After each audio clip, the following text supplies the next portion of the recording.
Hello दोस्तों, स्वागत है आपको हमारे इस ऑनलाइन यूट्यूब चैनल पे। और आज की क्लास में मैं आपको बताने वाला हूँ इम्पॉर्टेंट क्वेश्चन जो आपको एग्ज़ाम में आने वाले एक बहुत ज़्यादा संभावना रहेंगे। ठीक है, तो आपको मैं जितना भी क्वेश्चन करवाऊँगा दोस्तों, आपको ध्यान से पढ़ना है और ध्यान से आपको भी करते चलना है। ठीक है, तो देखिए आज जो मैं आपको क्वेश्चन करवाऊंगा वो सॉलिड चैप्टर से रहेगा, जो कि मैं आपको कम्प्लीटली पढ़ा चुका हूं। ठीक है, तो आपको क्या करना है कि अगर आपने नहीं देखे हैं तो आपको डिस्क्रिप्शन बॉक्स में आपको हम पूरे क्लासेस का जो है वो प्लेलिस्ट का मैं आपको लिंक दे दूंगा, आप वहां से देख करके आप कवर कर लीजिएगा। ठीक है, ताकि आपको कोई भी किसी प्रकार का कोई दिक्कत नहीं हो। तो आज मैं आपको सॉलिड चैप्टर से इंपॉर्टेंट जो है क्वेश्चन आते हैं वो मैं आपको करवाने वाला हूँ। ठीक है, तो आप लोग देख सकते हैं, पहला सवाल आपको दिखाई देगा कि पहला सवाल क्या है, आपके स्क्रीन पर दिखाई दे रहा होगा। पहला सवाल फर्स्ट नंबर क्वेश्चन है, निम्नलिखित में से, देखिए दिख रहा होगा, फर्स्ट क्वेश्चन है, निम्नलिखित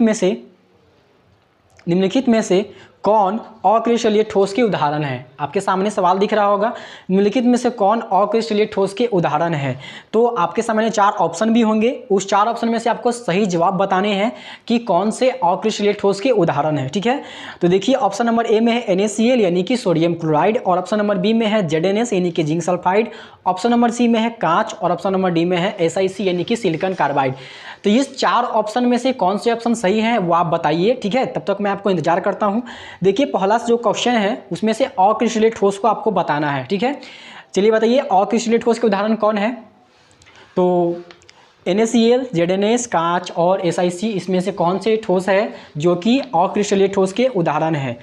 तो आपका सही जवाब हो जाएगा ऑप्शन नंबर सी यानी कि कांच। ठीक है, कांच जो है इसका सही जवाब है, यानी कि कांच क्या है, अक्रिस्टलीय ठोस के उदाहरण है। ठीक है, तो आपको उम्मीद है अक्रिस्टलीय ठोस और क्रिस्टलीय ठोस के बारे में आपको पूरी जानकारी होगी। ठीक है, और अगर नहीं है तो आप डिस्क्रिप्शन बॉक्स चेक कीजिए, वहाँ पे आपको पूरी क्लासेस का जो है वो प्लेलिस्ट मिल जाएगा, आप देख कर लीजिएगा तो आपको बिल्कुल समझ में आ जाएगा, आपको कहीं भी किसी प्रकार का कोई दिक्कत नहीं आएगा। ठीक है, तो चलिए अगले क्वेश्चन की तरफ बढ़ते हैं। क्वेश्चन नंबर 2 लेते हैं। क्वेश्चन नंबर 2 में बोला जा रहा है, निम्नलिखित में से कौन सा गुण क्रिस्टलीय पदार्थ का नहीं है, यानी कि ऐसा गुण आपको बताना है जो क्रिस्टलीय पदार्थ का यानी कि क्रिस्टलीय ठोस का नहीं होता है। ठीक है, तो आप देख सकते हैं, क्वेश्चन पढ़ सकते हैं। क्वेश्चन बोला जा रहा है कौन सा गुण क्रिस्टलीय पदार्थ का नहीं है।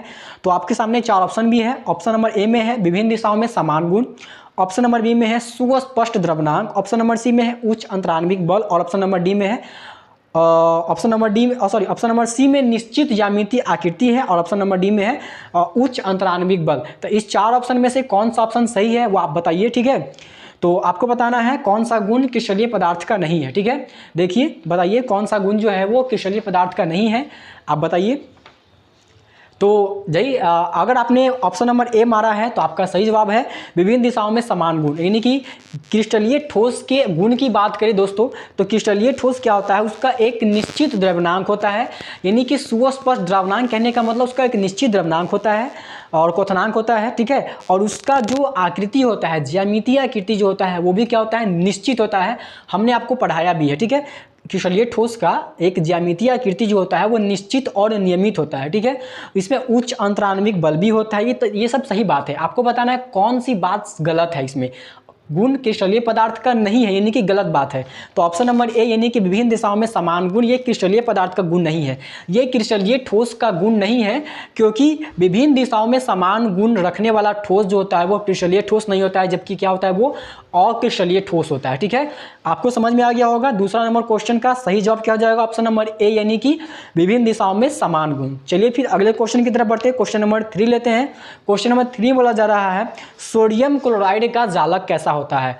तो सोडियम क्लोराइड यानी कि NaCl जो है उसका जालक कैसा होता है। अब क्रिस्टलीय जालक की बात हो रही है, जो कि NaCl एक क्रिस्टल है, तो उसका क्रिस्टलीय जालक कैसा होता है। तो इसका क्रिस्टलीय जालक में 4 ऑप्शन दिए हुए हैं, षटकोणीय होता है, अष्टफलकीय होता है, चतुष्फलकीय होता है या वर्ग समतलीय होता है। तो देखिए आपका सही जवाब बताइए क्या हो जाएगा इसमें से। तो इसमें से सही जवाब हो जाएगा दोस्तों ऑप्शन नंबर बी यानी कि अष्टफलकीय। तो सोडियम क्लोराइड का जालक कैसा होता है, अष्टफलकीय होता है, यानी कि NaCl जो क्रिस्टल है इस क्रिस्टल का क्रिस्टलीय जालक कैसा होता है, अष्टफलकीय होता है। उम्मीद आपको समझ में आ गया होगा।